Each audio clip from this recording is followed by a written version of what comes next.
Maman arrive. Je m'appelle David, et j'ai une histoire à vous raconter.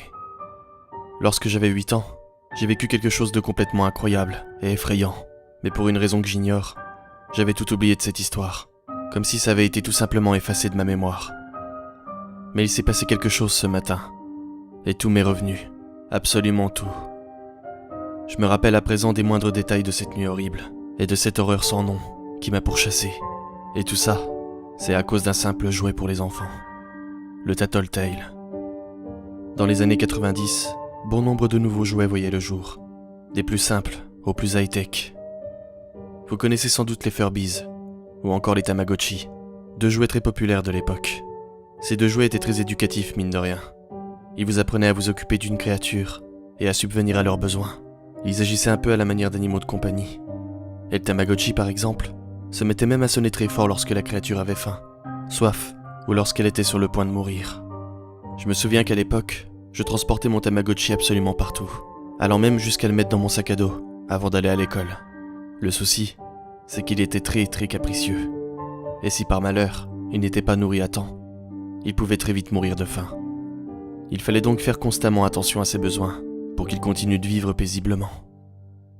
Pour Noël, j'avais commandé un jouet que tous mes amis avaient et pas moi. Un Furby. C'est simple. Un Tamagotchi reste une sorte de petite console numérique. La créature était pixelisée, sur un écran très petit, en noir et blanc. Rien de plus. Mais le Furby, lui, c'était la perfection à mes yeux. C'était une sorte de petite peluche, un mélange entre un hibou et un chat. Vraiment très mignon. Il parlait, pouvait entendre, et était à mes yeux le digne remplaçant du Tamagotchi. Mais j'avais beau supplier à ma mère de m'en acheter un, elle refusait systématiquement. Nous n'avions pas les moyens, car ma mère ne travaillait pas à ce moment-là, et mon père était au chômage. Mais ça, je ne m'en rendais pas compte à l'époque. Et après 2 semaines de bataille, j'ai baissé les bras. Je m'étais résolu. Je savais que je n'aurais jamais de Furby. Alors, vu que je ne m'attendais pas à recevoir un Furby pour Noël, je n'ai rien commandé, et j'ai dit à ma mère de choisir un cadeau pour moi. Ce qu'elle a fait. Le jour avant Noël, j'étais dans ma chambre, en train de jouer avec ma Game Boy. Mon père et ma mère étaient en train de discuter, mais je n'arrivais pas à entendre ce qu'ils disaient. Je me suis donc mis à genoux, et j'ai collé mon oreille contre le parquet. Ma mère était en train de dire à mon père qu'elle avait fait le tour de tous les rayons, et que c'est la seule chose qu'elle ait trouvée qui ressemblait à un Furby. Elle parlait d'un jouet qui ne coûtait pas très cher, et qui venait tout juste de sortir, une créature de compagnie, dont il faut s'occuper le mieux possible. À ce moment-là, mon cœur s'est mis à battre si fort d'excitation, que j'ai failli crier de joie. Je n'ai pas voulu en entendre davantage, et c'est avec le sourire que je me suis plongé de nouveau sur la Game Boy. Vous connaissez sûrement cette sensation, celle d'être si impatient, qu'on est sur le point de faire la pire bêtise qui soit. Par exemple, être si impatient de voir la réaction d'un ami, car on lui a préparé un cadeau d'anniversaire génial, qu'on le lui offre avant son anniversaire. Ou alors quand on est si impatient d'avoir sa nouvelle voiture, que l'on a décidé de faire un crédit beaucoup trop tôt, dans une période où on n'est pas forcément à l'aise financièrement. Eh bien, les enfants éprouvent parfois la même chose, mais avec les cadeaux de Noël. C'est pour ça que dans la nuit du 24 décembre, après avoir mangé avec ma famille, j'ai décidé de descendre les marches alors que tout le monde dormait, et que j'ai entrepris d'ouvrir mon cadeau de Noël en avance, car j'étais réellement impatient de tester ce nouveau jouet. Dans ma famille, on a tendance à laisser toutes les décorations de Noël allumées à l'extérieur, même en pleine nuit. Mes parents avaient la fâcheuse tendance d'essayer de rivaliser avec nos voisins, qui nous battaient chaque année d'ailleurs, en mettant des décorations de Noël jusque dans le jardin. Je n'ai jamais trop compris pourquoi ils faisaient ça, car à mes yeux, notre maison restait la plus belle du quartier. Mais ce soir-là, ça m'a au moins servi à quelque chose. Tous les volets étaient ouverts, et donc, les décorations extérieures se projetaient jusqu'à l'intérieur de la maison. Du coup, je n'avais pas besoin d'allumer de lumière pour savoir où marcher, ce qui m'a permis de rester le plus discret possible alors que je descendais les marches, ou lorsque je me suis dirigé vers le sapin de Noël qui se trouvait dans le salon. Mais dans le doute, j'avais quand même pris avec moi ma lampe torche à manivelle, juste avant de quitter ma chambre. Lorsque je suis arrivé à 1 mètre du sapin, je l'ai directement remarqué. Un cadeau, entouré d'un joli papier rouge pétant. Sans même lire l'étiquette, je savais que c'était le mien. Je ne saurais pas vous expliquer pourquoi, mais j'avais la sensation que ce qui se trouvait à l'intérieur avait vraiment hâte que je joue avec lui. J'ai jeté un regard tout autour de moi, pour être certain que personne ne voit ce que j'étais sur le point de faire, et j'ai empoigné le cadeau, sans la moindre hésitation. J'ai marché avec sous le bras, jusqu'au canapé du salon. Je me suis mis assis, et j'ai délicatement desserré le nœud, de sorte à ce que je puisse remballer le cadeau, après avoir joué quelques minutes avec. Je ne voulais pas gâcher la surprise de maman. C'était donc la seule règle que je m'étais fixée. Faire en sorte qu'elle ne sache jamais ce que j'ai fait ce soir-là. Après quelques secondes, la boîte en carton commençait à se dévoiler. J'ai pu entrevoir le haut du carton, et j'ai donc vu le nom du jouet qui m'attendait. Le Tattletale. Je ressentais des frissons au fur et à mesure que je déballais le cadeau, car il y avait une fine couche de plastique transparente, derrière duquel je voyais se dévoiler, petit à petit, l'adorable créature. De belles petites oreilles en pointe, des yeux bleus magnifiques, et un adorable petit nez en forme de cœur. Il était recouvert d'une fourrure violette, qui contrastait parfaitement avec la couleur de ses yeux. Je l'ai observé de longues minutes, les yeux brillants d'excitation. Après cet instant de contemplation, je l'ai tourné pour essayer de trouver le bouton pour le mettre en marche. Mais je n'ai pas eu le temps de le trouver, puisqu'au même moment où je regardais à l'arrière du Tattletale, la créature a parlé. J'ai été si surpris que j'ai failli le lâcher sur le sol, mais la surprise a vite été éclipsée par l'émerveillement. Je n'avais aucune idée de comment il s'était allumé, mais cela importait peu à ce moment, car je n'avais qu'une envie, m'occuper de mon futur jouet préféré. C'est alors que je me suis rendu compte de quelque chose de très bête. Il avait faim, oui, mais je ne savais même pas comment le nourrir. Je me suis alors saisi de la boîte en carton et scruté l'arrière, mais il n'y avait aucune information concernant le fonctionnement du jouet. J'ai alors regardé à l'intérieur, dans l'objectif de tomber sur un mode d'emploi ou quelque chose de similaire, mais je n'ai pas trouvé de mode d'emploi, car à la place, il y avait 2 VHS. L'une d'elles s'appelait tout simplement Tattletale. Sur l'autre était écrit Mama. J'ai alors tendu l'oreille en direction des escaliers, juste pour être certain que la porte de la chambre de mes parents était bien fermée. Mon père ronflait beaucoup, mais surtout bruyamment. Si la porte avait été ouverte, ça aurait résonné jusque dans le salon, mais ce n'était pas le cas. Alors, j'ai saisi la cassette qui s'appelait Tattletale et me suis dirigé en direction de mon magnétoscope. J'ai allumé la télé, et mis le son au plus bas, et inséré la VHS. Et après un instant de silence, sur un fond noir, la vidéo a commencé. Tattletale, le bébé qui parle, touche-le et écoute-le te dire, Tattletale, c'est moi. Tu peux lui donner des friandises, il mange réellement, et il te laissera un cadeau incroyable. Il sait quand maman est là. Tu peux jouer à faire semblant avec tous ses amis, et il n'arrêtera jamais de parler. Nourris-le, câline-le, fais-le dormir, car vous serez amis pour la vie.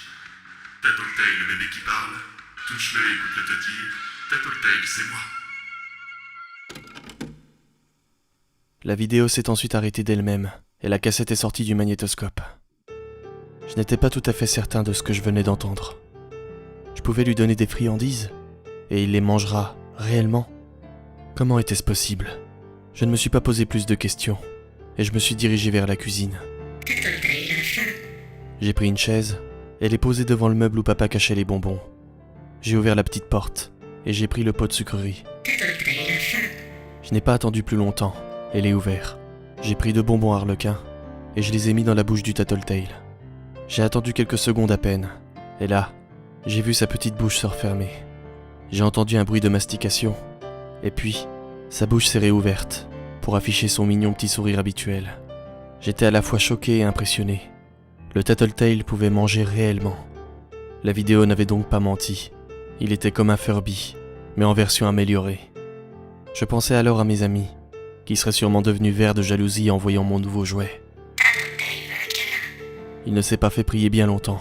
Je l'ai directement serré très fort contre ma poitrine. Faire d'un enfant le petit garçon le plus heureux du monde méritait bien un immense câlin. J'ai serré le Tattletale contre moi une bonne dizaine de minutes au moins, à tel point où je commençais à m'endormir. Je lui ai fait un énorme bisou sur le front, puis je me suis demandé comment je pouvais bien l'éteindre. Je n'avais qu'une envie, jouer toute la nuit avec lui. Mais il fallait que j'attende le matin. Je n'avais pas le droit d'être en bas à cette heure-ci, et encore moins avec mon cadeau de Noël dans les mains, alors que je n'étais censé le déballer que le matin suivant. Seulement, je ne savais même pas comment l'allumer, alors l'éteindre, n'en parlons pas. Dormir? Était-il possible qu'il s'éteigne de lui-même lors de ses périodes de sommeil? Et avec un peu de chance, il ne se réveillerait qu'au petit matin. Après tout, il était bien capable de se nourrir réellement, non? Je me suis donc mis sur le canapé avec lui, et l'ai posé juste à côté de moi. Vu qu'il était censé avoir sommeil, je l'ai couché sur le côté. Et là, après un instant, j'ai vu ses paupières se fermer petit à petit. Ce jouet était criant de réalisme. Je l'ai ensuite déplacé tout doucement et l'ai délicatement glissé dans sa boîte. J'ai remis la cassette par-dessus, puis j'ai refermé le couvercle tout doucement pour ne pas le réveiller. J'ai ensuite remballé le cadeau comme il était à l'origine, avec le papier rouge dont j'avais pris soin de ne pas déchirer. Après avoir reposé mon cadeau près du sapin, j'ai commencé à monter les marches en direction de ma chambre, sur la pointe des pieds. Mais en milieu de chemin, je l'ai entendu. Je l'avais sûrement réveillé en reposant le cadeau. Je me suis dépêché de descendre les marches. Je ne savais pas si c'était la panique, mais j'avais l'impression qu'il criait de plus en plus fort. Je suis arrivé devant le sapin, et à la manière d'un démineur, j'ai déballé le cadeau en mêlant précision et rapidité. Il ne fallait surtout pas que je déchire le papier. Après avoir réussi à retirer le papier, j'ai ouvert le carton. Je l'ai ensuite sorti de sa boîte. Ses yeux étaient grands ouverts, il ne souriait plus. Il avait peur. Je l'ai alors serré contre moi et lui ai chuchoté que tout allait bien. Lorsque je l'ai regardé une nouvelle fois, son sourire était de nouveau apparu. J'étais rassuré. J'avais conscience que ce n'était qu'un jouet, mais je m'étais déjà beaucoup attaché à lui. Quel glouton, avais-je pensé. J'ai donc été en direction de la cuisine et répété la même opération que précédemment pour atteindre le meuble en hauteur. Je lui ai donné 3 arlequins cette fois. Question d'être certain qu'il n'ait pas faim dans la nuit, s'il devait se réveiller à nouveau. Et alors que je tendais le bras pour reposer le pot en verre dans le meuble, il a parlé. Ça m'a surpris, et le pot m'a échappé des mains. Il est tombé sur le plan de travail, pour ensuite rebondir sur le carrelage. 1 rebond, 2 rebonds, 3 rebonds, puis plus rien.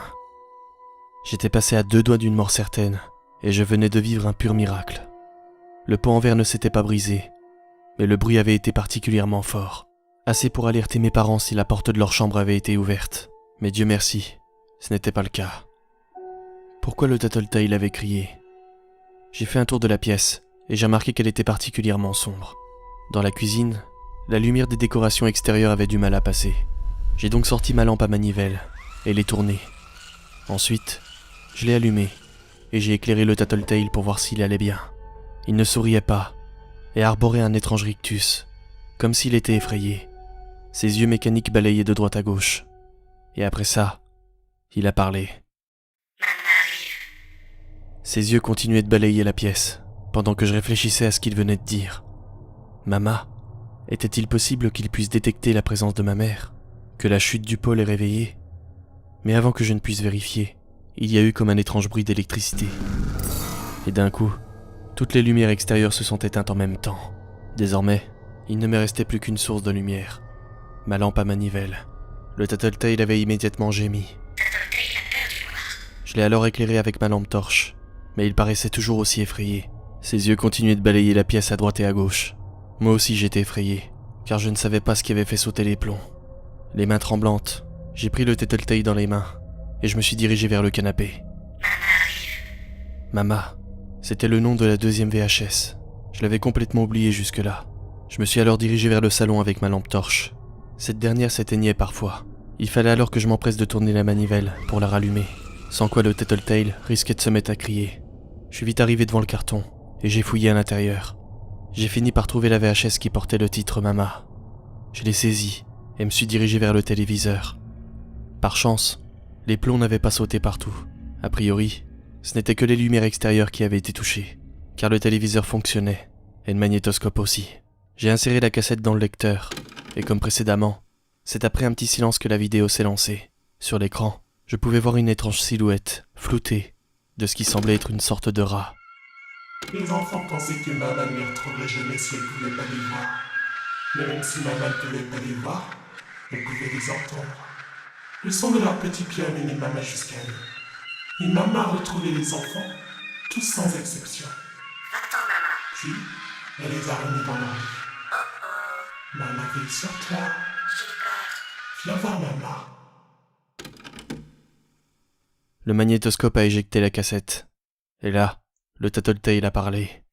Maman est derrière toi. L'instant d'après, juste derrière moi, j'ai entendu le même bruit que lors de la coupure de courant. Je me suis retourné, et juste à côté du sapin qui était à présent éteint, j'ai vu quelque chose qui m'a glacé le sang. 2 yeux rouges brillaient dans le noir, les mains tremblantes, J'ai tourné la manivelle et pointé ma torche en direction du sapin. J'ai vu une silhouette d'1 mètre de haut au moins, les yeux rouges brillants, semblable à une sorte de rat. Ses oreilles étaient déchirées, ses dents pointues arrivaient presque au niveau de son menton. Le rat ressemblait étrangement au Tattletale, mais c'était une version de lui beaucoup plus glauque, plus effrayante et menaçante. La lumière de ma lampe s'est mise à clignoter, alors que mes yeux étaient exorbités de peur. Et sans prévenir, elle s'est éteinte. Viens voir maman. J'ai paniqué et ai couru le plus vite possible en direction de la buanderie. Derrière moi, je pouvais entendre cet étrange bruit électrique et mécanique que j'entendais précédemment. L'énorme rat était à ma poursuite. Mais je suis arrivé à temps et refermé la porte derrière moi rapidement et ai allumé les lumières, Viens voir maman. le cœur battant à tout rompre. La porte n'avait pas de serrure, ni de poignée. J'ai donc dû mettre tout mon poids contre elle. La chose qui se trouvait derrière poussait elle aussi, Maman veille sur et toi. avait une force incroyable. J'étais en pleurs, dans une panique des plus totales, à tel point que j'ai failli abandonner et relâcher la porte. Mais par chance, l'immense rat ne poussait plus contre elle. La pression s'était progressivement relâchée. Encore un peu, et l'horrible rat n'aurait fait qu'une bouchée de moi. Je n'étais qu'un enfant, et n'avais pas assez de force pour rivaliser contre lui. Maman est partie. Le Tattletale dans mes bras semblait savoir ce qu'était cette chose. C'était Mama. La chose qui avait parlé dans la vidéo. Cette chose était censée veiller sur ses enfants, et j'en tenais un dans les mains. J'ai directement compris pourquoi cette chose était à ma poursuite, car je n'avais pas réussi à subvenir aux besoins du Tattletale à temps. Et lorsqu'il parle, Mama l'entend, qu'importe l'endroit où il se trouve. Je me suis mis à pleurer en pensant à tout ça. Qu'étais-je censé faire ? Mama était dans la maison. Si je me mettais à hurler pour réveiller mes parents, ces derniers mettraient du temps à arriver, et Mama pousserait de nouveau contre la porte, et ne ferait qu'une bouchée de moi ensuite. J'étais piégé. Je n'avais qu'une solution qui s'offrait à moi. Patienter dans cette pièce, en attendant le petit matin, car se faire engueuler pour avoir ouvert un cadeau trop tôt, c'est tout de même moins pire que de se faire manger vivant par un rat géant. Alors que je pensais à une autre solution, le Tattletale m'a sorti de mes pensées. Tattletale a faim. Mon cœur s'est mis à battre à toute vitesse. Il fallait que j'agisse vite. J'avais 2 choix. Ouvrir la porte et m'exposer au risque de me faire dévorer vivant, mais avec une petite chance de pouvoir nourrir le Tattletale. Ou rester dans la buanderie, alors que le jouet crierait de plus en plus fort, me condamnant à une mort certaine, car Mama forcerait la porte sans effort. J'étais en pleurs et en sueur, mais je n'ai pas réfléchi plus longtemps. J'ai tourné la manivelle de ma torche rapidement et l'ai allumée. Puis, j'ai ouvert la porte. J'ai balayé la pièce avec ma lampe torche, mais Mama n'était pas là. J'ai alors pointé ma lampe en direction de la cuisine, et j'ai soufflé un grand coup, prêt à courir et à me saisir des bonbons rapidement. Mais à peine ai-je réussi à franchir la porte, que le Tattletale s'est exclamé. Tattletale a faim. Ma lampe torche s'est mise à clignoter, et sur ma gauche, j'ai entendu l'étrange bruit mécanique. Je n'ai pas cherché à réfléchir, et j'ai foncé en direction de la cuisine. Je sentais que quelque chose était à ma recherche. J'entendais des petits pas rapides se trimballer derrière moi pendant ma course. Mais j'ai pas cherché à vérifier. Je suis monté en un bond sur le plan de travail, manquant de chuter, et je me suis empressé d'ouvrir le couvercle pour y prendre une poignée de bonbons. Je tremblais encore, alors que je déballais 2 d'entre eux, et une fois terminé, je les ai directement mis dans la bouche de la créature. Je n'entendais plus aucun bruit à présent. Mama ne semblait plus être à mes trousses. J'ai repris mon souffle, et j'ai réfléchi. Je n'avais que très peu de solutions. Je pouvais attendre toute la nuit, en subvenant aux besoins du Tattletale. La solution était bien trop longue à mon goût. Il devait être à peine 1h du matin à ce moment. Sinon, je pouvais discrètement monter sans alerter Mama, pour réveiller maman. Mais ma mère aurait été folle de rage, et ses cris auraient alerté Mama, qui serait venue jusque dans la chambre de mes parents. Mama semblait être tout aussi sensible au bruit qu'aux cris de son enfant. Sinon, j'avais la 3e solution. Abandonner le Tattletale loin de la maison, et repartir me coucher en priant pour que Mama ne me retrouve pas. Cette solution me semblait être la plus fiable, car lorsque le Tattletale criera à l'extérieur et que Mama se précipitera en sa direction, moi, je serai déjà très loin, au chaud, dans mon lit, à attendre dans la peur que le jour se lève. J'ai regardé une dernière fois les yeux du Tattletale. Je ne sais pas s'il était vraiment coupable de tout ça, car même dans la VHS, le jouet semblait avoir peur de Mama. Mais je n'avais pas le choix. Il fallait que j'éloigne Mama le plus loin possible d'ici. J'ai alors tourné la manivelle une nouvelle fois, et j'ai allumé la lampe. Je l'ai pointée tout d'abord dans le salon, pour voir si Mama y était. Mais rien. Le silence régnait en maître. La porte d'entrée étant fermée à clé, j'avais dans l'idée de sortir par la fenêtre. Les larmes aux yeux, je les serrais fort contre moi. Je savais que c'était sans doute la dernière fois que je le reverrais. Et même avec tout ce qui se passait, j'étais peiné de devoir me débarrasser de lui. J'étais sur le point de fuir mes responsabilités. Mais je n'avais pas le choix. J'ai marché ensuite en direction de la fenêtre, en regardant partout autour de moi. Mais c'est en braquant ma lampe vers le sapin que je l'ai vu. Mon corps s'est figé, et je n'ai pas osé l'éclairer totalement. La bête semblait surtout alertée par le bruit, et les cris de son enfant. Mais je ne voulais pas prendre de risques. J'ai posé ma lampe torche sur la bordure de la fenêtre, et j'ai tourné la poignée. Je pouvais voir les 2 yeux rouges brillants juste en dessous du sapin, et j'ai prié pour qu'elle ne me remarque pas. Je voyais les yeux rouges se déplacer de droite à gauche. Mama marchait doucement, mais semblait ignorer ma présence. J'ai donc tiré la poignée, et j'ai ouvert la fenêtre. J'ai enjambé la bordure, et suis passé de l'autre côté. La ville était plongée dans le noir. Si ce n'est que les quelques décorations du voisin, il n'y avait que les lampadaires qui éclairaient suffisamment. J'avais dans l'idée de rejoindre le lampadaire le plus proche, qui se trouvait déjà bien assez loin de la maison, pour poser le Tattletale en dessous, et repartir le plus vite possible. Seulement, je n'avais pas pris en compte un petit détail. J'avais laissé ma lampe torche sur le bord de la fenêtre, toujours allumée. Et là où je me trouvais, le Tattletale et moi étions plongés dans la pénombre. J'ai entendu le bruit mécanique, et j'ai vu l'horrible tête de Mama apparaître sur le rebord de la fenêtre. J'ai sprinté le plus vite possible en direction du lampadaire, pendant que derrière moi, des cris horribles retentissaient. Je ne savais pas si j'allais réussir à atteindre le lampadaire, mais je devais essayer. Ma vie en dépendait, mais j'ai perdu tout espoir en me retournant pendant ma course. Mama était bien plus rapide que moi, et gagnait en terrain. Elle avait la gueule grande ouverte, prête à me mordre, et continuait de courir en de petites mais rapides enjambées, directement en ma direction. Et alors qu'elle se trouvait à seulement 1 ou 2 mètres de moi, les larmes aux yeux, la panique au ventre, j'ai jeté le Tattletale de toutes mes forces en direction de chez les voisins. Je l'ai jeté si fort que la fenêtre sur laquelle le Tattletale a frappé s'est brisée sous le choc. Ce dernier a alors disparu dans un fracas à l'intérieur de la maison de chez les voisins. Et la dernière chose que j'ai entendue, c'est le Tattletale dire « Je me suis arrêté dans ma course, épuisé, prêt à accepter mon horrible sort. Je me suis retourné pour voir où Mama se trouvait, et elle était là, à seulement 1 mètre de moi. Mais elle ne courait plus elle non plus. Elle me fixait droit dans les yeux, sans bouger. Sa tête s'est rapidement tournée en direction des cris, pour revenir quasi instantanément sur moi. Elle hésitait. Je savais qu'elle voulait rejoindre son enfant, mais j'étais également un danger à ses yeux. Mais là, j'ai été sauvé par un événement auquel je ne m'attendais absolument pas. C'était quoi ce bruit? Qui est là? Mes voisins étaient réveillés. Mama s'est tournée vers la maison des voisins. Elle a lâché un étrange cri, Maman veille sur toi. puis a sprinté en direction de la maison. L'instant d'après, je la voyais passer par la fenêtre en un bond et disparaître dans la noirceur de la pièce de la maison des voisins. Je n'ai pas cherché à comprendre, et j'ai également sprinté en direction de ma maison. Je suis passé par la fenêtre, les refermé derrière moi, et me suis empressé de me débarrasser du papier cadeau, mais également du carton. J'ai pris soin de mettre ça tout au fond de la poubelle, pour être sûr que mes parents ne tombent jamais dessus. J'ai ensuite monté les marches en direction de ma chambre.